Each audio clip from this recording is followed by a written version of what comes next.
Eric, welcome to Injury Time. It's been a long time after catching you all the times in the mix zone, in good moods, in bad moods, and in different ones. We are here again. How are Yep. you? Great, mate. Great to see you. And yeah, we're still doing these Zoom calls, but hopefully we can do an interview in person again soon. But I'm on the other side of the camera now, so maybe I should be interviewing you, mate. I'm always up for pointers if you want. But, but to be fair, like I really enjoyed the commentary and the punditry that you were doing. You and Brad make a good pair. So how has this experience been changing from on the field to off the field? Yeah, thanks, mate. It's something I didn't really envision, to be honest. I thought I was going to be playing for at least another season with BFC, but that didn't work out that way. And I was just very, very lucky that the day after that we'd come to an agreement with BFC that I had a call from Star Sports, and I'd worked with them previously on a few things. The Intercontinental Cup, I think I did a World Cup qualifier for India. So I'd done a little bit of TV work in the country before, and I kind of knew that I was going to lead into that later on in my career. I didn't expect it so soon. And yeah, to be quite honest, I was thinking about doing it for a couple of months and then jumping into another opportunity football-wise, but nothing that I was interested in presented itself over the course. But yeah, doing the TV was a breath of fresh air, to be honest. Working with lots of Pratt and Mace and established commentators like Pascalides and Mark Tompkins, Palasta, these guys, Anand Tyagi. I'm missing a lot of people, but they're just guys and girls that you can learn off. Khabraaaa and people like that have been in the business for so long. So I was a newbie, going into this new environment of mine, and being in the bubble has its challenges. I think everybody knows how difficult that was for the players for the last 2 years. But even, going across to the TV side and seeing how much work goes in behind the scenes, your cameramen, your producers, your sound technicians, your presenters, everybody was under the same flag. And you don't just go to work together, you live together for those 5 months. So I learned a lot about the trade, and I think, just really, really enjoyed the experience. Going in, when I saw you, I was like, yeah, he's going to be fine, because I'll tell you why. Because all the times that I've stopped you and asked you questions in the mix zone, I knew that, there are some people who will be able to give very succinct and proper answers. I knew you would talk and give me some details. And I've used those quotes to further certain other stories also. When you wrote about Suresh, you told me a long time ago about Suresh and how you That's right. And, So you and Seran were my go-to guys for a long time. Yeah. So, although he struggled a little bit with English, he was still quite open and honest and very opinionated. So I knew you were going to be fine. So and it seemed like you had a good time as well. Huh?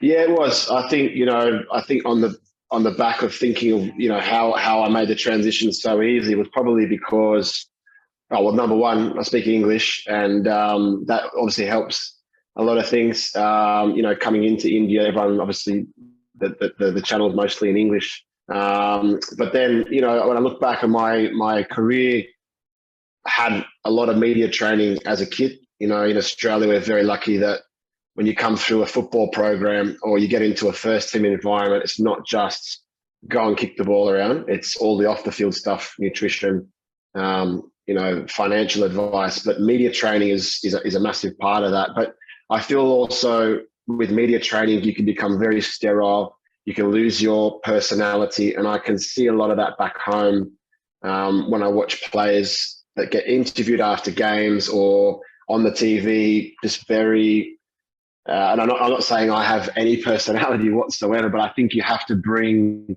your own kind of spin on it. And that's the challenge I have to, overcome, is not to sound too robotic. And so there's a lot of nice things that I like about that. After games, you'd ask me questions and it would be, pretty straightforward answers, and you have to be quite diplomatic as a player. You can't give too much away about how you're feeling. You can't say that, oh, the coach has done this wrong, or I felt as though the coach could have done that. Whereas as an expert or as a commentator, you have to react very quickly, and you have to be very honest in your assessment. And if that means hurting somebody's feelings, or it means putting somebody, in the trenches, you've got to do that because that's what the audience requires. And I think I've got that in me to be very honest and straight down the line. And you don't do that just by being able to say that. I think people would respect my opinion for what I've done in the sport, not just in India, but other parts of the world. So there's a little bit more of a background where you have to feel confident and able to, to ask a coach a question or to tell a player he's not played well. That's never an easy thing, but it's something that I'm learning and I'm enjoying.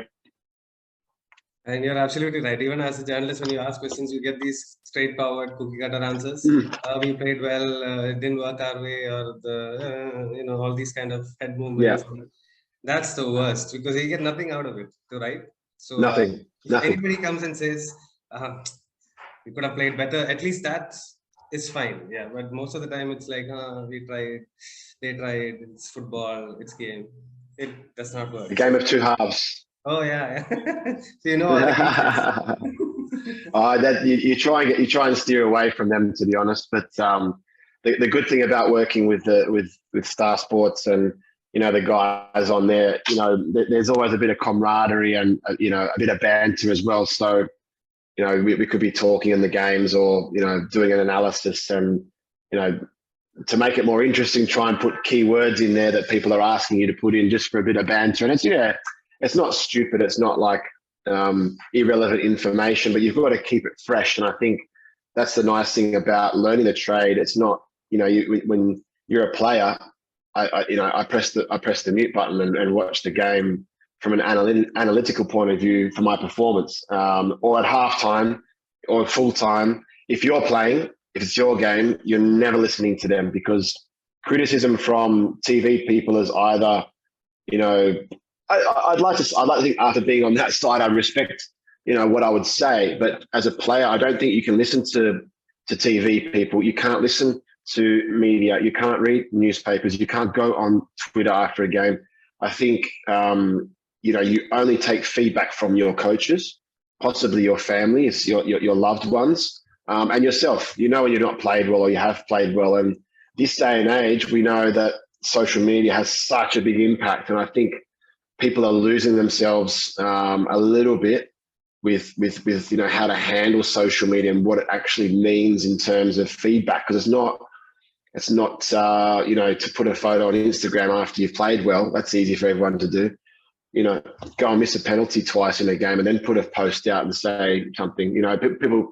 It's a very heavily sided feedback tool, I think, social media. So from my point of view, jumping from this side now, it's great to be able to give information, but I do wonder, how much are the players listening and how much are the coaches listening. But then you get some reactions in the post-match interviews and okay, the coach is listening to what I'm saying, Yeah, it happens to us all. I think because you guys are so eloquent and well-spoken, I think you guys are going to run us out of a job soon. No. Journalists, because you ask all the right questions. Because I thought this year, especially all of you, Darren and Brad and yourself, Miss, all of you asked really, really important questions, which we couldn't ask because, bubble and whatnot. Yeah. Maybe next season when it's back to home and away, we can do that again. Yeah. So, hopefully, you guys don't run us out of business and we can continue. No way, mate. And I think, that's so important. I knew as a player going through the mix zone after a game, it's something that you look forward to, because you, as a player, want to be important. You want to be a focal point for a team. You want to be the guy that walks out of the dressing room, win, lose or draw, and you're able to verbalize what's just taken place. And sometimes that's good and sometimes that's bad. Like when we played my last season with BFC and we were struggling, and I learned this now from being on the other side. There's not a lot of English-speaking people that can speak well enough. I mean, for interviews, they do tend to choose people that are able to handle themselves in front of the camera. But when we started to lose a lot of games, the buck was passed too much to me. People like Gurpreet and Sunil, weren't doing enough media when the going got tough. And I can say that openly. I know that for a fact because his media team, Kunal and those guys are trying to protect them from the backlash. And that's part of their job to, get paid to do that. And that's not a slight on them. And, they will probably be upset at me saying that, but that's not what I'm here to say. I think that season I was put in front of the camera so much, and then you associate bad form, bad luck, bad results with that one person. So I love that. I love the opportunity to speak. But at the same time, there needs to be a little bit of smarts with that, because if you are the guy you see all the time and they're doing well, they're doing well. He's the main reason. You can hear what he's saying, see what his mood's like. But if you're not doing well and they keep choosing you to talk, then you're branded, by the owners, by the fans as, there's Erik again. He's the reason. He's talking again. They're not doing. Why is he talking? So there's a lot of things to think about. You don't realize that until you get onto the media side, when you see the same people getting interviewed all the time, and you go, maybe they're using that guy a little bit too much. And now I'm associating that with good and bad results. Absolutely. I just wanted to ask you this. We'll get to the BFC stuff, but before that, your transition to a pundit. You had to make some tough judgments and calls and comments on certain players from across the team, because you're watching and you owe it to the fans, you owe it to people who are watching to give your honest opinion on what's happened. And like you said, you've earned it. You've played in so many different countries and stuff. So how was that transition like for you to say this, knowing that most of these players you've known, you've played against them or you played with them? How was that transition? Well, first and foremost, you never badmouth Sunil Chetri. That's the first golden rule. You can't badmouth Sunil.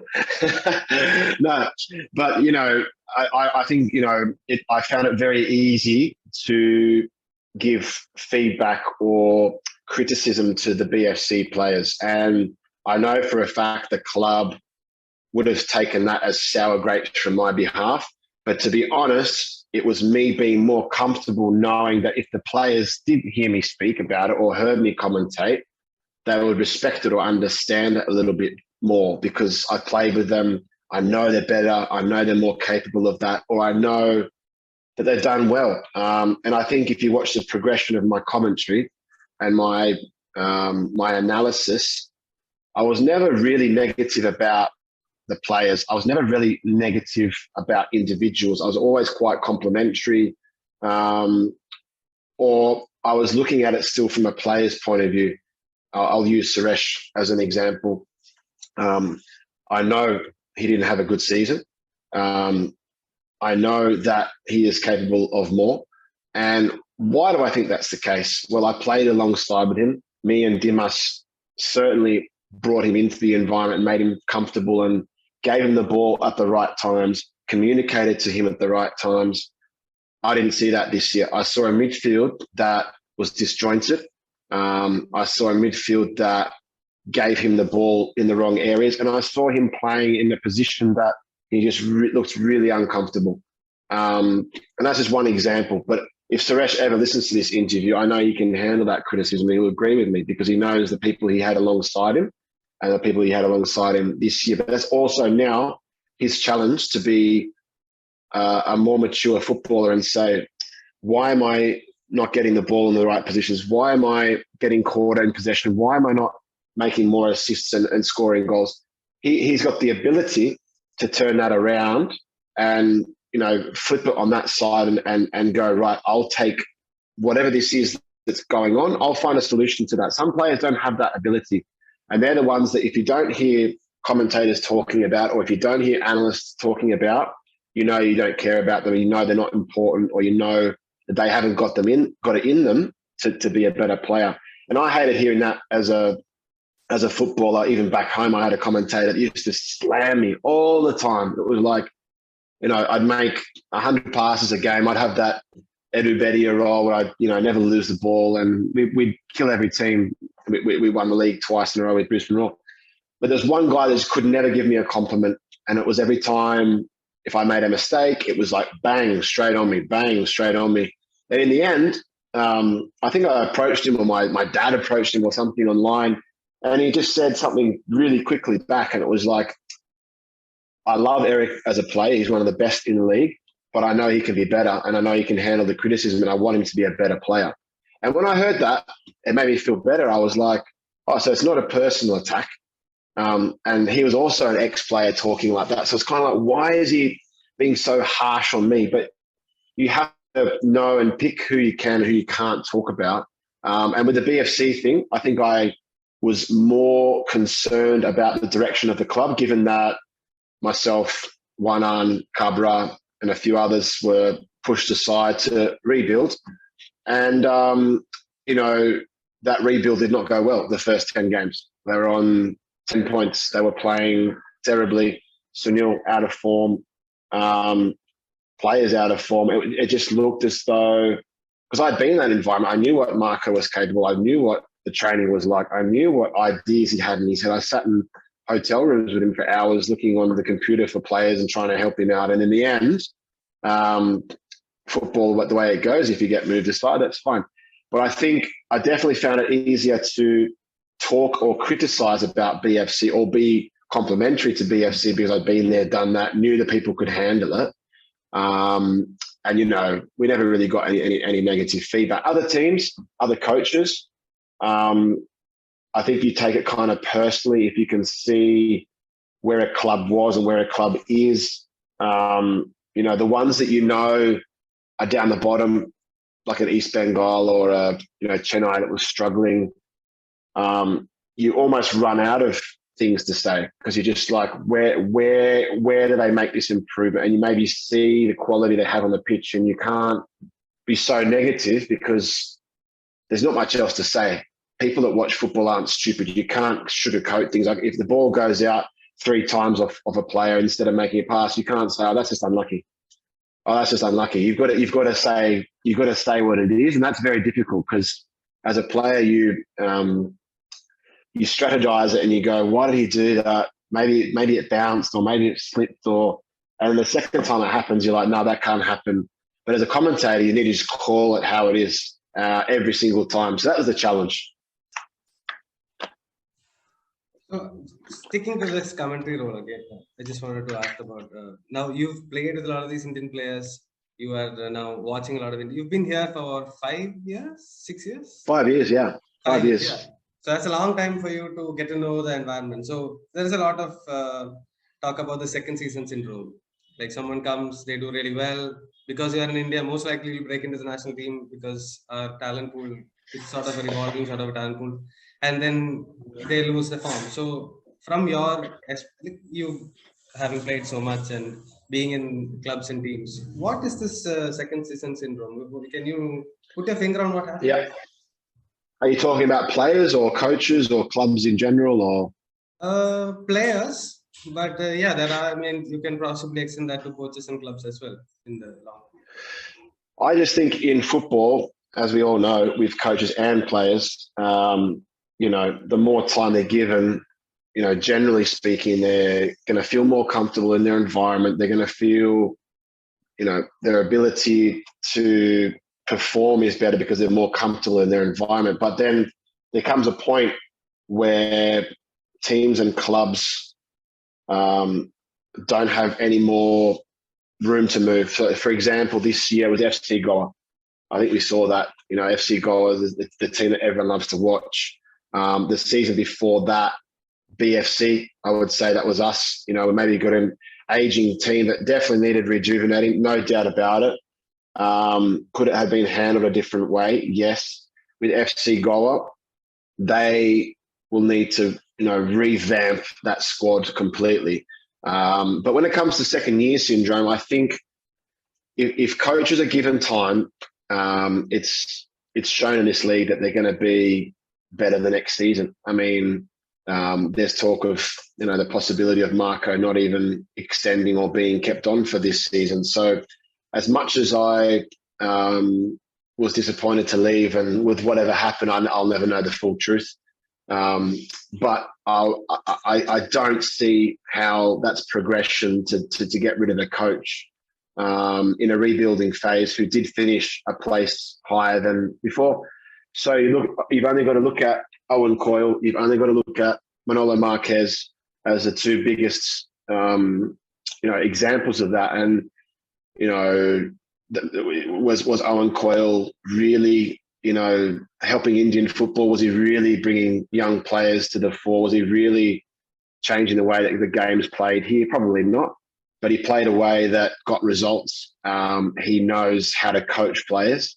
He knows how to manage personalities, and sometimes that's all it takes. But players, when it comes to second year syndrome, particularly if you've got a 2-year contract, you'd always expect, okay, your first year might be okay, but your second season, if you're out of contract, that player is going to play through the roof. They're going to play out their skin to try and get another contract. And then general terms, Sandeep, like in the Indian Super League, I used to know that if I was coming off contract and the season starts in November, you have to play 6 or 7 games before January. If you start well, by January, you can sign for another team for next season. So that's also a problem Indian football has, is that players can get into a false sense of security once they play and get to January and they sign a new contract, then they take their foot off the pedal a little bit. That's just human nature. I had that at BFC after I missed the final. I came back and scored them against Chennai and had a great performance. The game after that, that was round 4. They'd already offered me a new contract extension for 2 years. That was at the start of the season. So I turned that down because one thing or another. And in the end, I got to the end of the season and I waited the whole season. And it also made me play a little bit differently because I knew I had this offer from BFC that was 2 years. The conditions were the same. And I felt as though that this is going to be my last chance to make more money and, to try and win trophies. Were we going to win a trophy under Carles or, the squad that he was able to, put together?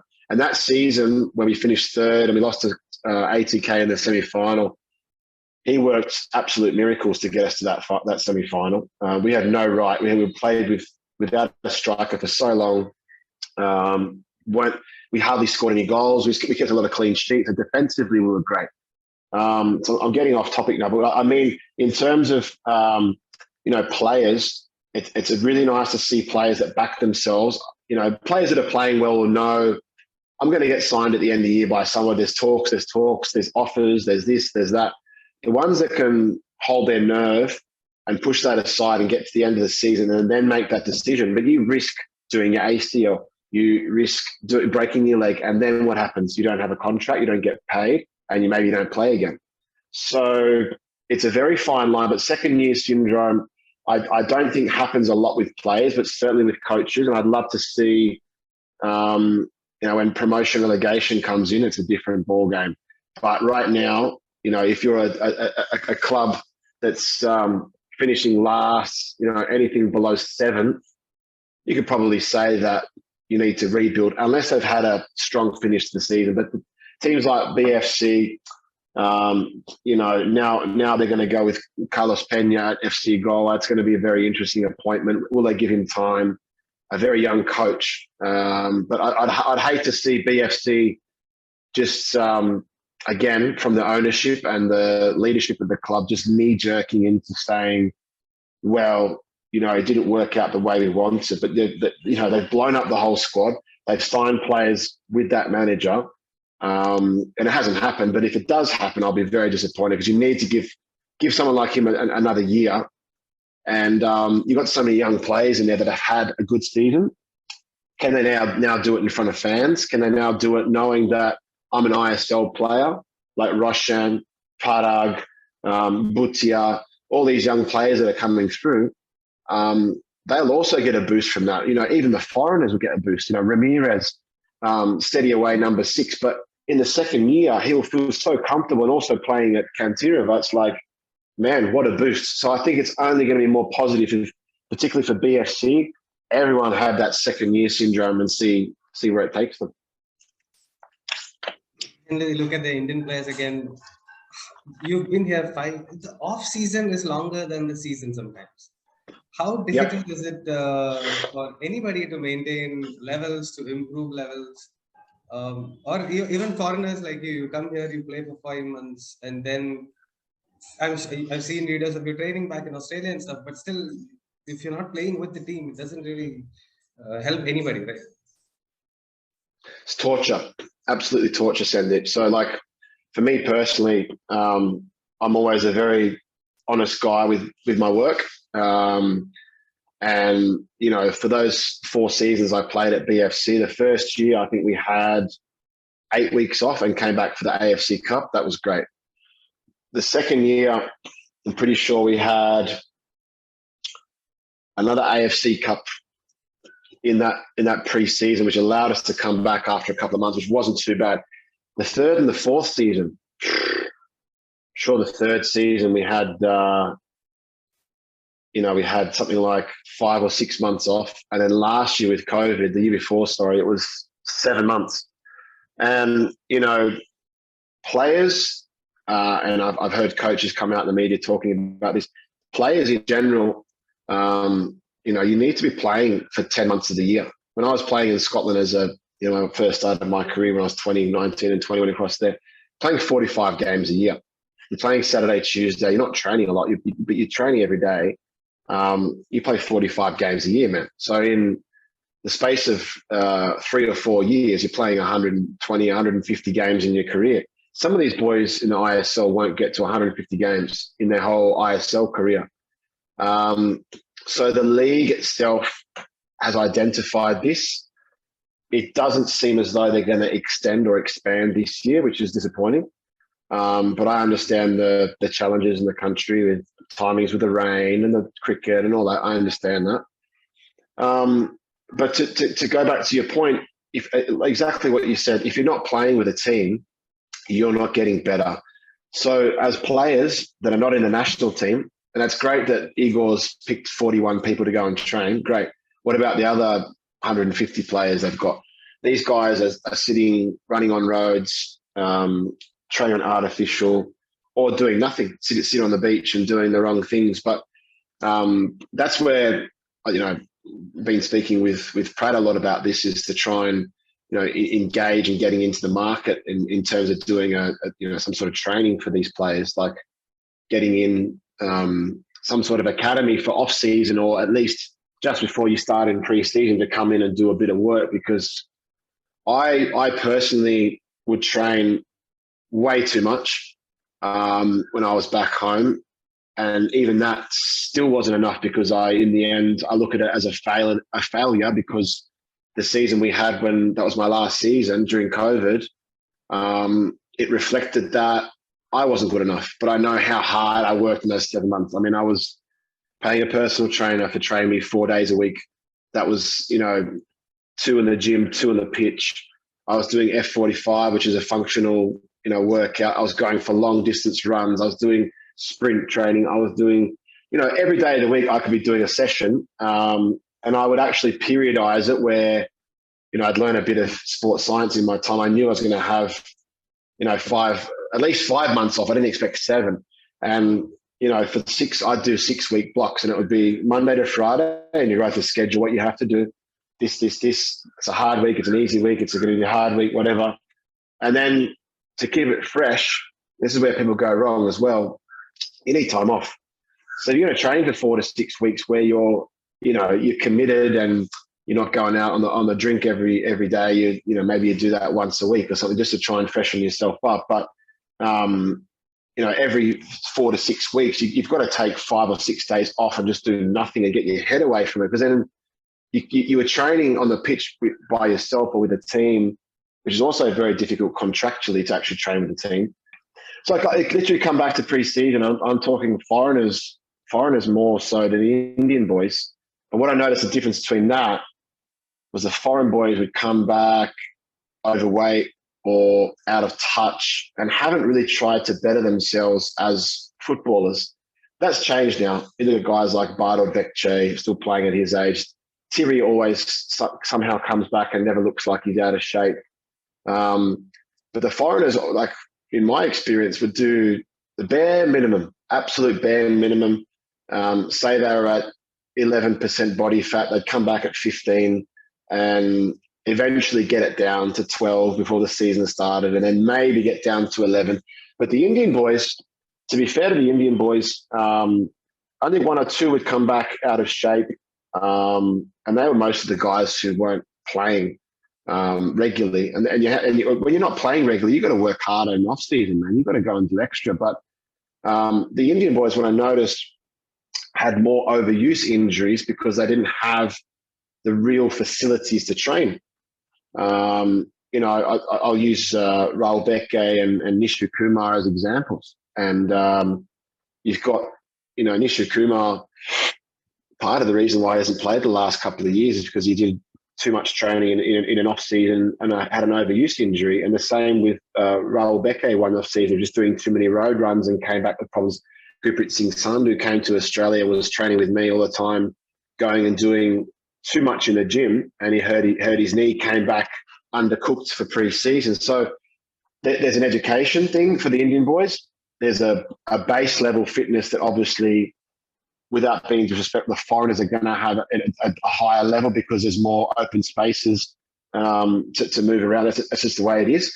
But thirdly, I think the way these guys, the clubs don't take enough initiative to educate players and also to give them programs. I mean, at BFC, our fitness trainer, for those 7 months, and I get it, maybe he was contractually not even signed to the last minute. We didn't have a training program for 6 of those 7 months. And in the last minute, you get an email saying, here's a training program before you come in for pre-season, train this much, 3 sessions, 5 sessions, whatever it was. And that used to irritate me. So I'd blow up at the fitness trainer. I'd just text him back saying, I'm not going to do your training program. I've got my own, and I'm absolutely flying. I'm 9% body fat. I've gone and paid money for a DEXA scan. I'm training 10 times a week. I'm playing with the team. So in my head, I came back for pre-season ready to go. Give it to me. I'm ready to show you I'm better than last season. But some players haven't got that mentality to come back and go, I'm ready to be better the next season. It's the way you have to think. You've always got to think, I want to come back better than last year. I want to have a better season than last year. But some people turn up to pre-season and go, I'll get fit in pre-season. That's what pre-season is for. And you might get away with it for week 1, week 2, week 3. But in week 8, when the season starts and your body gives way because it's not used to doing blocks of work, it's no coincidence that some players break down. Yeah. And also, there is this lot of hype about improving Indian players. They can go abroad and play England, Australia, China, Japan. I mean, I don't really buy into this. Maybe one of the lower divisions. What is your take? You played in multiple countries in Asia. You played in Scotland. You played in India. Yeah. So you know the levels that is needed. Yeah. Difficult to answer that question in terms of what league is better or the style or what it's required. Without being disrespectful, the Indian Super League is the easiest league that I've played in. And I mean that from a point of view that it's only 20 games for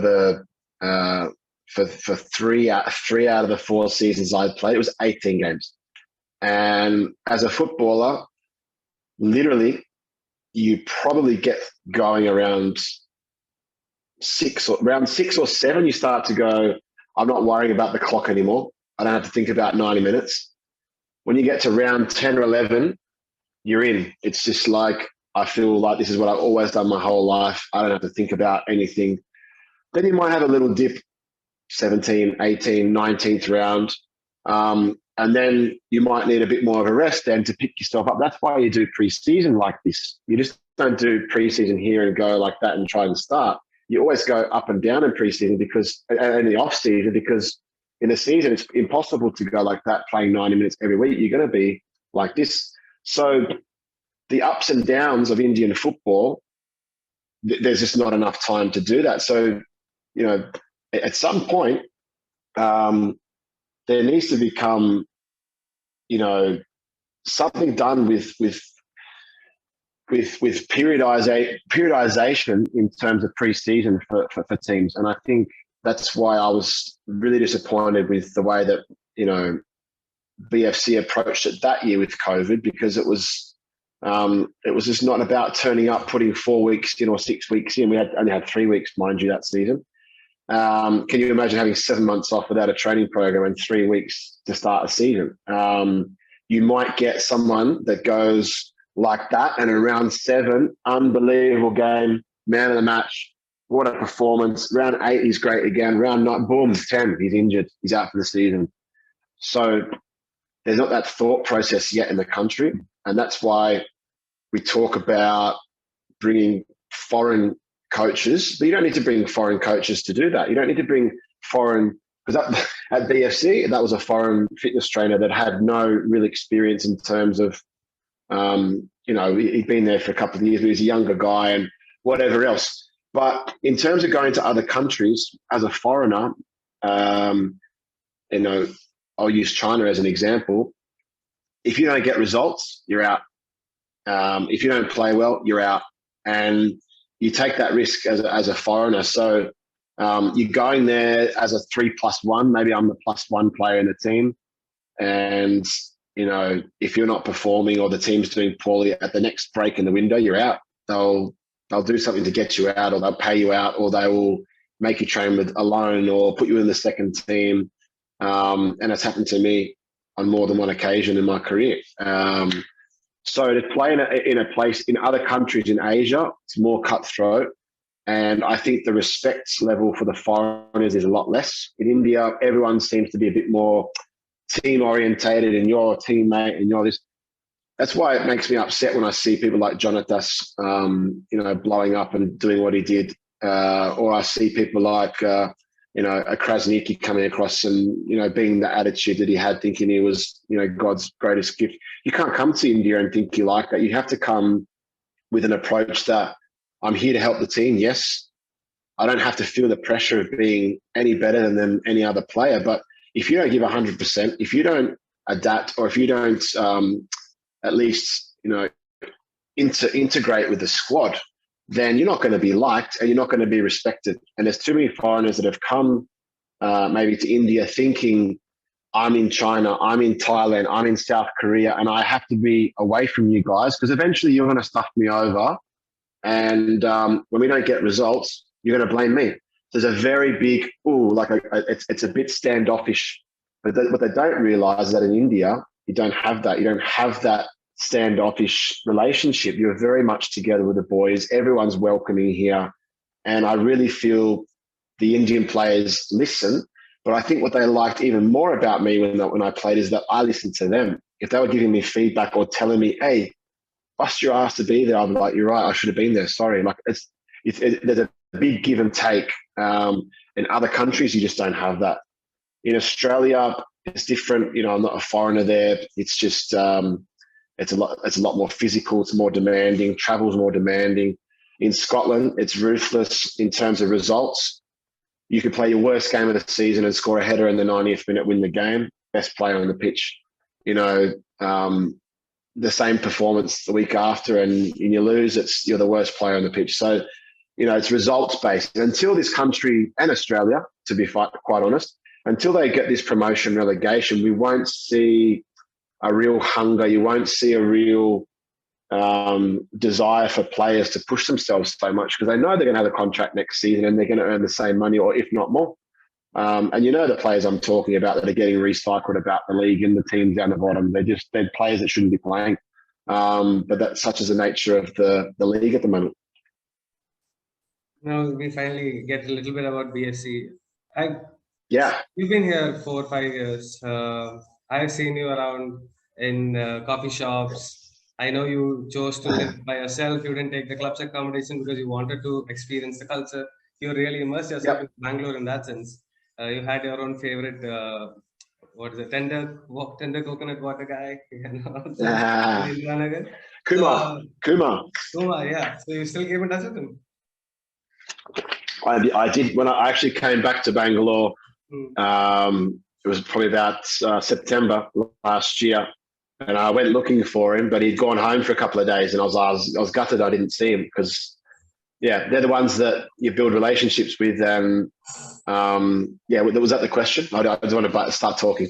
No. I just wanted to ask. So it ended not on the best terms. So Yeah. what happened, if you can divulge what happened then, and how do you feel about it now? I mean, a year removed now, almost. Yeah, it's never going to sit with me nicely. I think, for what myself and others have done for the club, there would have been a different way to handle the situation. What I can tell you is that it was a footballing decision. It was never about the incident that had taken place. That was just a very good opportunity for them to move and take control of a situation that wasn't really clear or honest. But in the end, even if that was a situation that unfolded, as a player that had been there for that long, you'd expect a little bit more protection or help. But that wasn't the case. And obviously the thing that happened in the Maldives, well, there's not much I can say about that other than that what was said and what would transpired was not the series of events that actually probably occurred. But what I can tell you is that that's football, and if people or teams don't want you to be a part of their plan, they will find any which way to move you about or move you on. And as a player, all you want is honesty and to be straightforward and just to come and talk to somebody. And unfortunately, I wasn't afforded that luxury. If I would have been still in the country, then I maybe would have been able to sit down with people, but it wasn't. It then became a situation that got completely out of control with the lawyers. And it was something that I was not willing to let my, not my ego is not the right word, but let my reputation be tarnished. And also, I've always stood by my own principles my whole life, and it's lost me a lot of money. It's lost me contracts. It's lost me opportunities, but I'll never give up on my own principles. I learned that from my old man, and before that, his old man. And it's something I'm proud of. I know what took place. I know what had happened, and I know the people that were involved. They know what happened, essentially. But in a business, you have to run it that way. And unfortunately, when you're with a team for so long and you give so much to them, there's never an easy way to end things early. But I would have liked a little bit more respect and a little bit more open and honesty and clarity with what they wanted to do. That being said, I had options to move during that period, which I also took upon myself to not do, because I was trying to be loyal to the club that had employed me and taken care of me and given me so many great moments. And at the same time, the opportunity to go to another club just never really, and they were rival clubs. It wasn't just like I'm going to go and play with SC East Bengal. It was, rival clubs. So it was a little bit of that. I couldn't do that to the fans. And that sounds like a big cliche, but they're the only ones that I feel sorry for. And the only ones I truly care about is the city of Bangalore and the people in it that have done so much for me, that have embraced me, that have done, things off the field that you wouldn't expect at other clubs. Like I've been trying to get home from games in the AFC Cup and it's raining. I can't find a taxi. Uber's not coming. And I'm jumping in cars with fans. They're buying me beers when I'm out and things like that. So it's not bull crap. I'm not sitting there saying I love the fans. I'm trying to gain something from that. It's just the truth. And so when all that went down, there was still a possibility to move to another rival club on deadline day, and that did not transpire in terms of a lot of moving parts, but mostly it was playing opportunity and financial. It was not the same requirements. So I stuck it out as long as I possibly could. The team had started training and I was then isolated, and I can't divulge into too much more than that. But all the people need to know is that they were training and I was being isolated and not being allowed to be around the squad, essentially. And then I had a problem because I didn't have a team to go to, and they wanted to obviously bring their own players in, and the registration period was coming up, so they knew they had to get rid of me to get their players in whatever the coach did. And there were a lot of things going on in the background, Sandeep, legally, that I think people like the coach and the hierarchy at the club, who I'd become close with,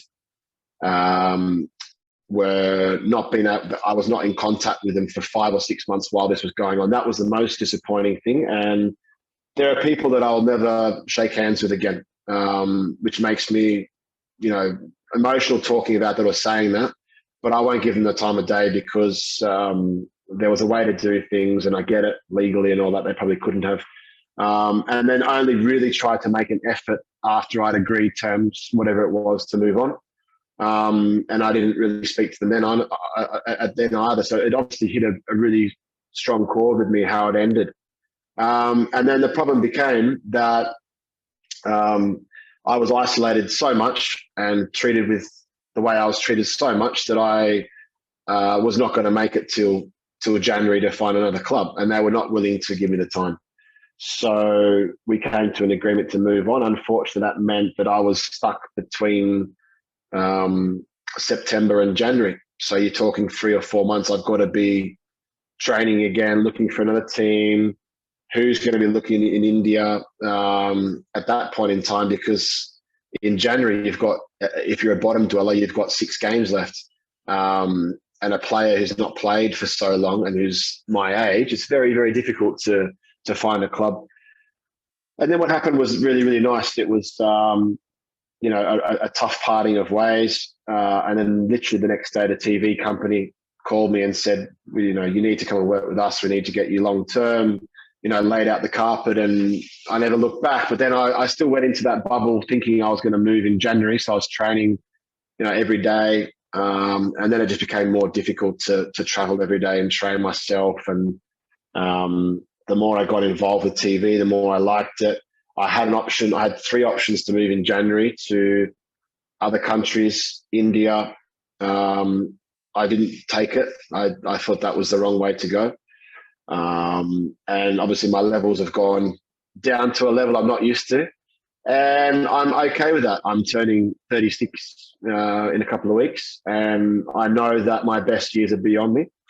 But I still felt I had at least another year or two, particularly in the ISL, to give something back. And I knew in my head this final year of my contract at BFC would be my last.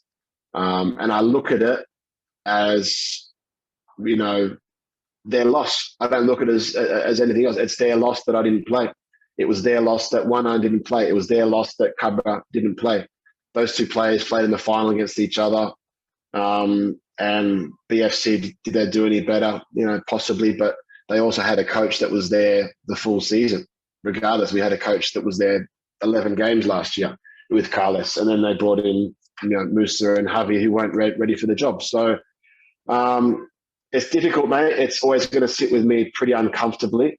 I don't think that the people in the club think about it anymore because it's business. They'll have to make 100 of those decisions in the end to keep it going. But at the end of the day, I love my time at BFC. I love the fans. I love the place. I love Bangalore. I will be coming back to Bangalore. And I see my life now here in India, working on the TV, I'm getting my coaching badges. So I'm going to be involved in football in India for a long time, I think. That's good to hear. And what is the story about you jumping into fans' car and going home in the rain? How often does that happen? No, it never happens because I don't, you don't want people to know where you live. But I think everyone kind of knew where I lived anyway by that stage because walking around Indiranagar and people are stopping me on the street. But I feel sorry. I can't remember the people that I was with. I was definitely with, what's her name? Varsha. I was definitely with Varsha. She was there, and I'm sure a couple of her friends drove me. And then that was the one time that, I would probably allow that to happen, but I was so desperate, and I could see that it was pouring with rain. I was never going to get home and get a taxi, and I just played 90 minutes. So I just wanted to get home. And yeah, but it was like that, mate. And, people in India, even now in other cities I've been, if they know you, they're so respectful when they come up and speak to you. They're not in your face and like, let's get a photo just for them. And you're generally pretty educated fans in terms of knowledge about the league. Some places around the world that would just be, get a photo because everyone else is getting a photo, or go, oh, that's that guy that I forgot your name. Like, people here, you generally feel the love, and I can't wait to go back to Bangalore. It's awesome. Like, I don't want that attention, obviously, but I like to go out and actually engage with fans, even when the stuff was going down with me with BFC, to actually talk about it with people with what I could say, and tell them that this is happening, and thank you for your support. And you don't, as a football player, you don't generally have that to and fro relationship. So I think I knew when I first landed in Bangalore, when the fans met me, that haven't even seen me play yet. There was about 30 of them there with signs, and I'll never forget that. And that's why I wanted to be so engaging. Obviously, there's a line that you can't cross in that relationship. You have to keep things very private sometimes. But now that's finished, I'm looking forward to being back in Bangalore and mixing with the fans again. So I'm just going to ask you a few quick questions. Cool. Questions is the answer is up to you, quick or not. Carles, so how would you look at the time with him? Because he was a coach, and like Roca came in, Carles was number 2, and there was a whole AFC run, and the next year Roca, you guys went to the final, and you didn't win the final. He took over, won the final, but the style of play completely changed. Everybody kept thinking BFC played possession football, but you're a lot more defensively solid and counter-attacking, and got really strong in different ways. And smart with the referees also, which not a lot of teams in India are. So how was Carles and the time that you had with him? He's the most intelligent and diverse Spanish coach I think the league has seen. I think he was able to identify within the squad what we had and what we didn't have. So the year that we won it, I mean, he had Jerry Zaragoza, who was an amazing assistant coach. He has to take a lot of the credit as well, because those two together, strongest combination that's worked in this country in terms of training, relaying that message on a daily basis in video sessions, the positivity they both had, and they bounced off each other. You need to have a 1 and a 2 in India. They've missed a trick the last couple of years by saying they need to have an Indian assistant. And I can tell you, if you want to be serious about this, fine. But the Indian assistant coach, they're not serious about this at all. It's just a thing for Indian coaches to sit there and watch and learn. But not many coaches engage and go, let's work together, let's sit down together. You take that session, you take that. That there's not that respect level with a lot of foreign coaches. So I think that season when he had Jerry, it was like we knew we'd go into games. How many are we going to score today? It was like we had Miku, myself, Dimas, Saran, Wanan, a few others, and you just knew, oh, geez, we used to come out of training sessions and just go, we're going to pump this team tomorrow. You can just feel it, because the training sessions were tailored in a way that, here's what we had on the video, here's what you did wrong. In the training session straight away, the first day back, we're going to rectify it. We're not going to say, Erik, you did wrong. We're going to do a passing drill. We're going to do a possession drill and break it down and say, see on the video we just showed you. It sounds simple, but so many coaches don't do this. And it was like, see what you did wrong there. We're going to slowly, 2 seconds. So many coaches don't do that. They don't literally turn up and, analyze the game. They do that and they put it in a video. Some can verbalize it. Some can point fingers and tell you, but not many put it into practice directly and go, this is what we did well, and we'll go out on the training pitch and go, we're going to do it again because we feel it's going to work against this team this weekend again and again and again. So a lot of it was like building confidence, but the strategy behind that, you had great staff. And I think investment in staff is huge here. If your club wants to sign Roy Krishna and David Williams and spend the money they're spending, but not have a top-level physio or a top-level sports science guy or a top-level assistant coach or a top-level coach, all these things make a massive difference. And I think Carlos didn't struggle the year after that. He recognized that Jerry wasn't there and put his own spin on what he was doing, but was able to go, we haven't got Miku, he's injured, or was he there? I can't remember. We'll have to play with Sunil through the middle. We'll have to play with Vedanta here, and we'll have to play counter-attacking football. There's not many coaches, especially Spanish coaches, that go, we're keeping the ball, and then the next season go, boom, we're going to play counter-attack because this is the way we have to play. The players that we have, this is the only way we can play. Too many players I've seen, too many coaches I've seen in Spain that have come here. They don't want to change for anyone. They're just too egotistical about the way that they change. But that season, he performed miracles to get us where we were. And then after that, the COVID year was very difficult. I think the COVID year, he really, didn't have a lot of tools at his disposal. The pre-season was garbage. We had 3 weeks. And then you had players that, that weren't really signed correctly. The foreign boys is one, but the Indian players is another thing. And at times we were playing on the pitch with three foreigners, really. But he was able to adapt, and I don't think people like Roca or even a Sergio Libera, these guys, I don't think like to play a different way. They have one way and one way only. Yeah, and I think that season that you guys won, that team was strong. I'm not going to say they played the best football, but that team was strong. Like you guys had, and you know what, Sandeep, as well. Yeah, and you know what too.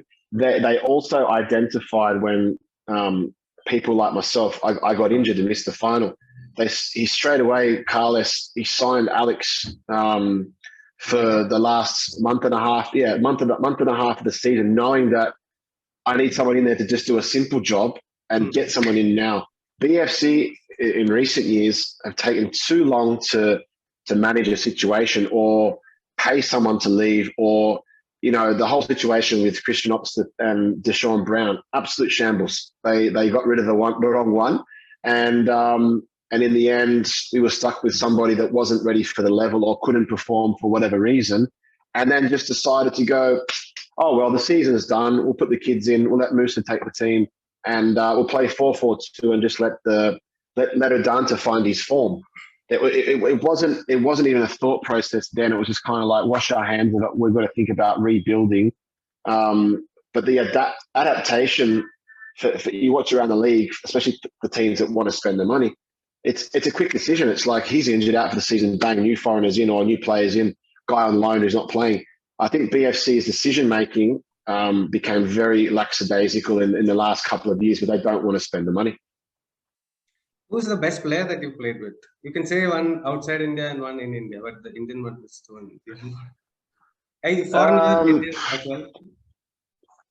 I mean, I've played with David Villa. He came to Melbourne City for 4 games. He was meant to be there for 10. And I'll never forget when he first arrived to Melbourne for his first training session. He played in the Champions League final 3 months before this. And he'd signed with New York City, so he put him on loan just to keep ticking over. And he's turned up with his personal trainer to, warm him up and everything like that. It was something you'd never seen before. But he'd got a flight from New York to Melbourne. You can imagine how long that is. It's something like, 2 days. And he's turned up for training, and the gaffer's obviously introduced him and everything. I mean, we know who he is. And he's like, okay, David, you just do the warm-up, passing drill, and then get yourself in and get to your hotel or wherever you're staying. And he's come in, he's done all the work, and he's told the gaffer, he's like, no, I want to play the 4v4s. I want to play with the boys. And we're like, okay, this is going to get interesting. I surely will be okay today. Like, he's jet lagged as hell, you know? And the first time he gets the ball, he like gets the ball from the keeper. He goes one way, goes the other, and he tries to shoot. And I put my leg out and I block it. And I was like, oh, I just blocked his shot. Great, he's going to be tired. And then I think it wasn't to me, but somebody else the second time he did the exact same move where he's opened himself up.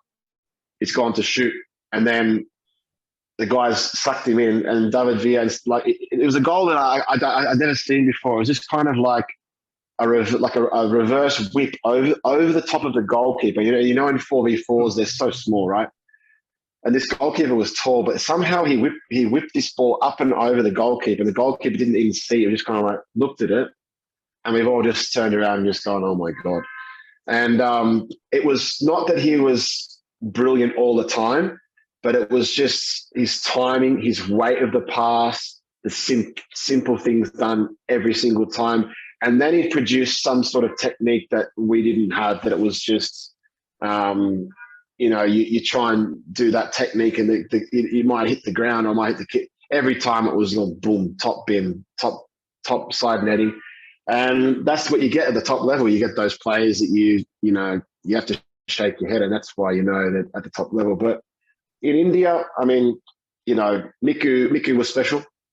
We spent some time with him a couple of years, and I think he comes to the point in his career where he got a little bit, not complacent is the word, but the level was so low to what he'd been used to. And the same thing, we turned up to Bellary for pre-season, and we were doing a shooting drill at the end. And, you're always trying to work out the new signings. You're kind of like, what's this guy going to be like? I've heard a lot about him. And, oh, man, it was like a simple thing at the end of the training, someone just knocking balls and you control it and finish. And he scored 11 in a row. And we were counting it because it was just like the ball, even things where you're like, he's going to control that one. He was just hitting it first time on the volley, and it was flying. And Gurpreet's in goal. It wasn't like, the young keeper or nothing. It was Gurpreet in goal. And we're just sitting there just going, okay, he's going to be good. And then, and obviously he went on to do it. And he'd have the ability to train like absolute garbage sometimes. You'd be like, is he going to turn up today?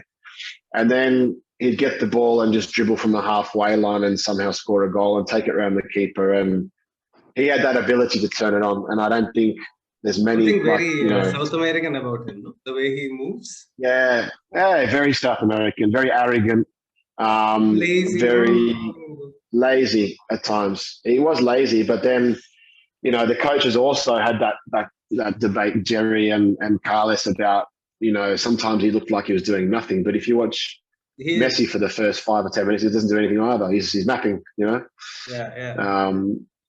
But yeah, I mean, he was special. I mean, in terms of Indian players, Raul Beke for me is the best Indian I've played with. And you only got to look at his record now, what he's done in the Champions League again.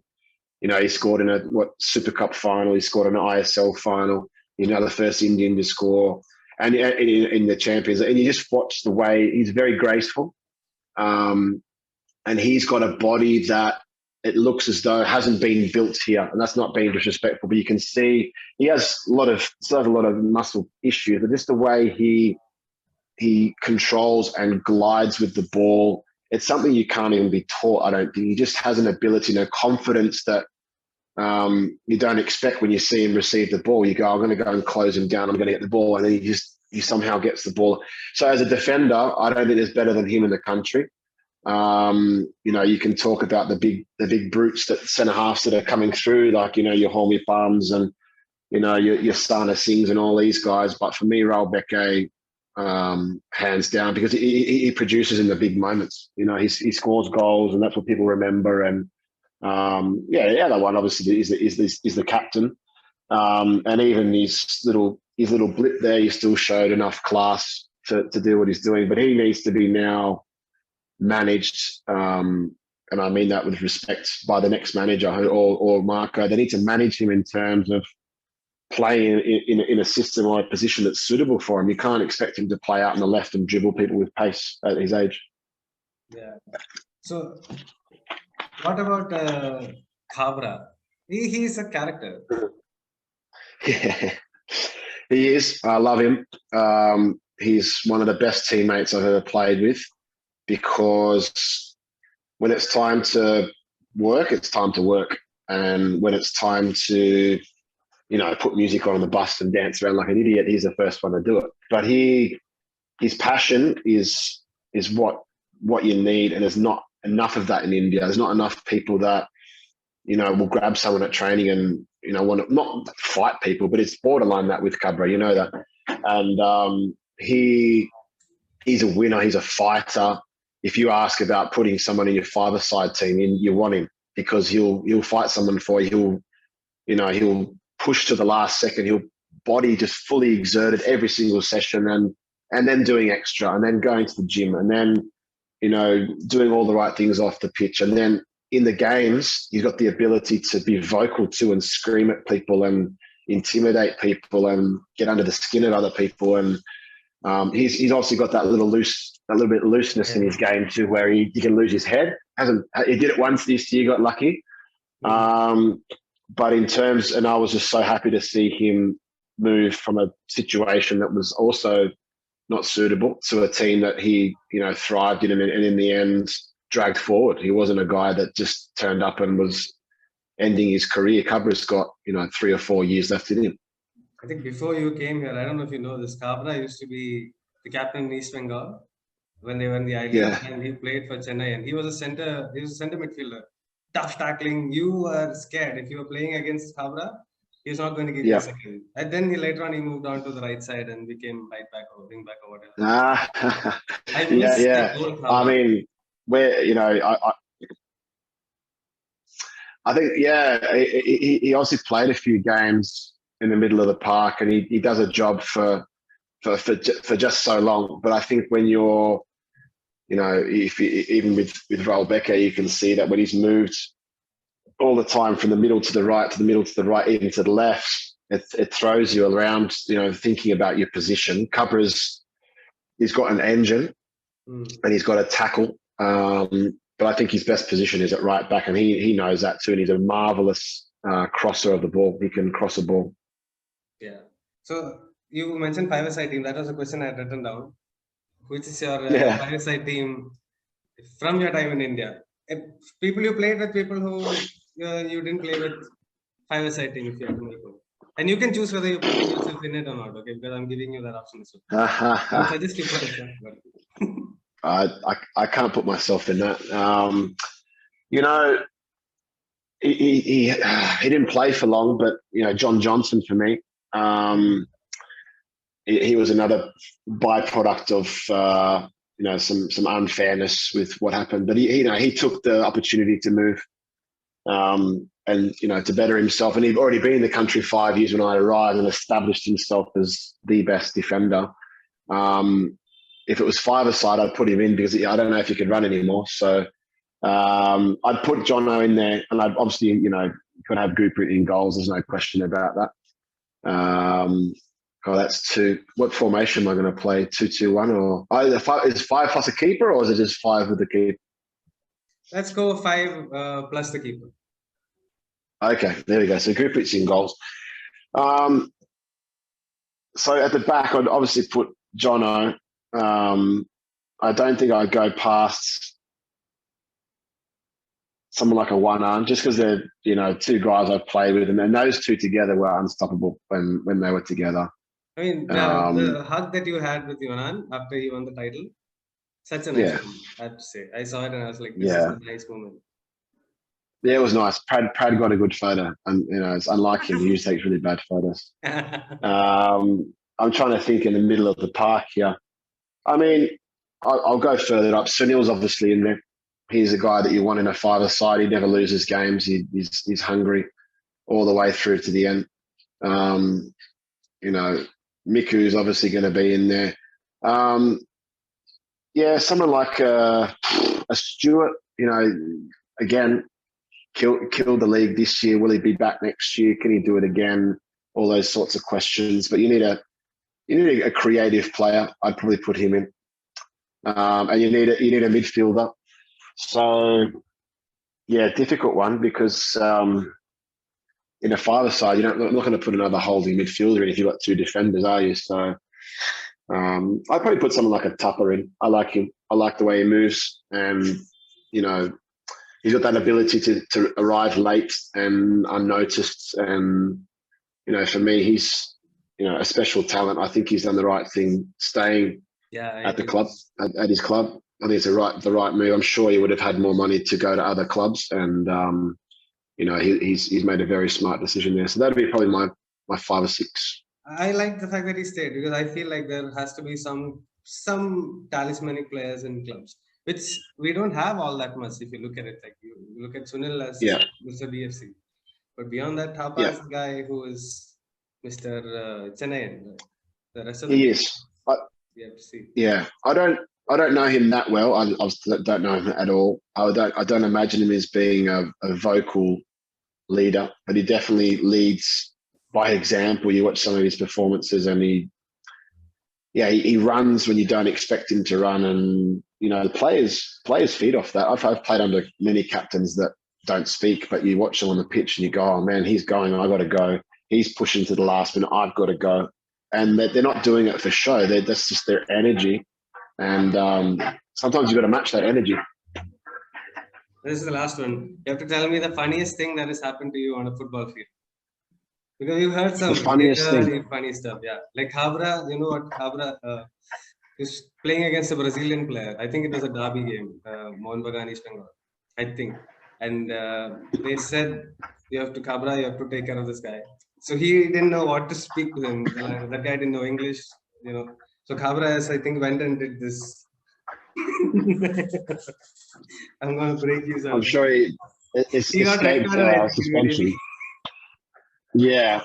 I mean, we always stay serious on the football field, but when I look back at the time at BFC, like, wasn't a lot of funny moments because they were crucial, but the one that I still can't get my head around is when Guprit was, I think he got red carded against FC Goa for hitting someone.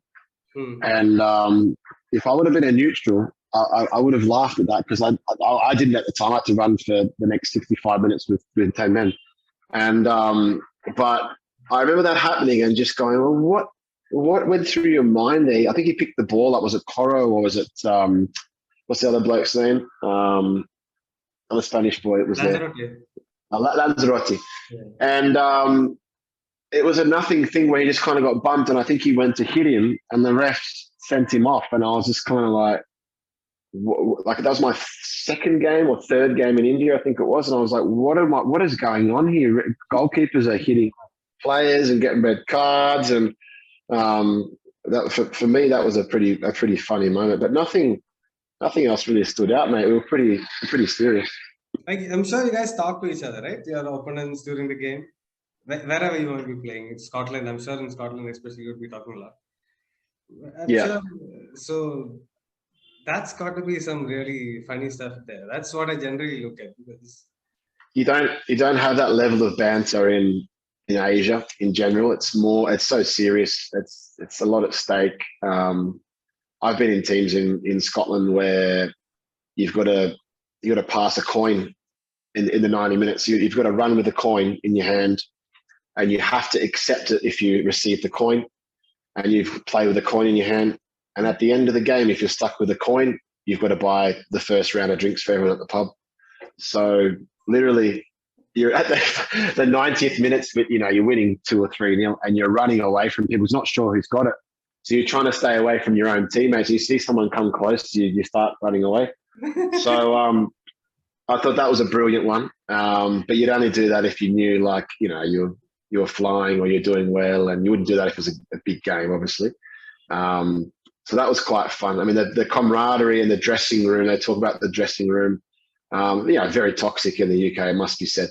Players will tell you there's a lot of things that go on that's not pleasant, but once you're accepted and you're a first team player and you're winning, it's a pretty nice feeling. I think a lot of players, when they stop playing, don't have that ability to adapt to the next level. So for me, that's been a nice thing. I don't miss the dressing room that much. Yeah. So Derek, you've given so much of your time, and That's okay. I have to say, the next time you come to Bangalore, we are going to Third Wave to Okay. have a coffee. Just Sounds good. give me a shout out, or beer, like a good brewed beer, right? Okay. No, I'll be down shortly, mate. I'll meet you in Tweet somewhere. Yeah, absolutely. I'm looking forward to that. Otherwise, we'll see next season as well. Hopefully, home and away, people are back in the Yeah. stadium. We miss Yeah. football. I'll be Let's very hope. honest to you. I was a little jealous that you guys were there, but at the same time, like, this is not really how football is supposed to be. So I'm sure you guys are not having as much fun either. And yeah, we Yeah. miss, like, there's a disconnect between fans, I think, to an extent with most of the clubs. But it was great Yeah. to see people back in the final. Like, that whole thing was yellow. So yeah, we're missing it. We're missing actually. Yeah. We watch all the I local can leagues. imagine. So at least for me, I can Yeah. go as the local leagues. There's a ground next to me with like a 5-minute walk. They play 7-a-side football. So Yeah. sometimes I go and watch there also. Like, oh, this is good. Great. You want to hear a funny story? Yeah. Like, we leave. Go. We Tell were me. talking about players not getting enough time to play. So back in the day, we had up until maybe just before 90s also. There was these guys who would be contracted to clubs. They would play the local leagues. We didn't have a single national league like the ISL. So they would play in the Calcutta League, and then they'll travel, play the Duran Cup, the DCM Cup, Scissors Cup, Rowers Cup, all these different cups all over. So you just travel around for that in different cities. But you play a local league in Maharashtra, Bangalore, whatever. And then these Yeah. guys would, after that, go and play all these 7-a-side tournaments, which Yeah. were apparently illegal.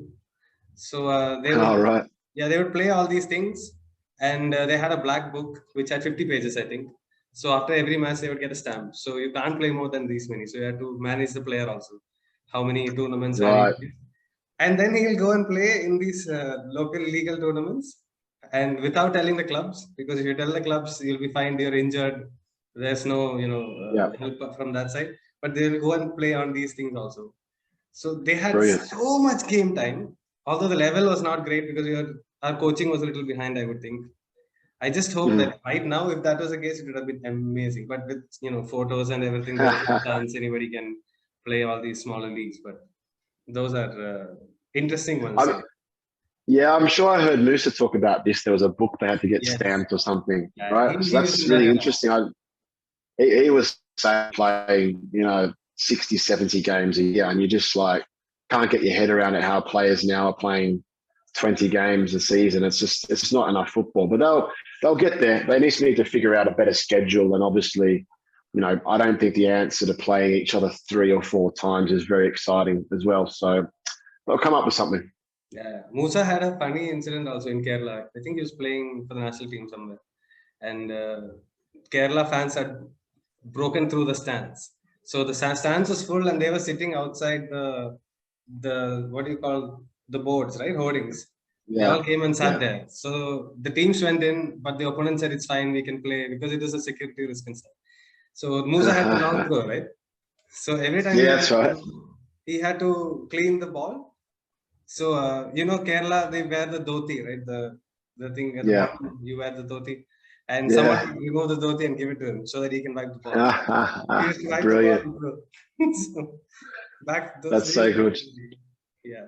Yeah, So it was wild back then. Yeah. I like doing these shows because you get to hear all these stories, and then you can tell others. Yeah. Generation, who Absolutely. watching football, like, listen, this is Yeah. history and fun. Usually it's the stuff off the field, mate, that you remember them rather than on the field. So it's nice. It's a nice memory, Yeah. So I'll catch you soon, Erik. Thank you so much for your time. Yeah, mate. No worries. Sorry it took so long to get to you. So I'll hopefully see you in Bangalore soon. Absolutely. Whenever you're here. Thanks, Sandeep.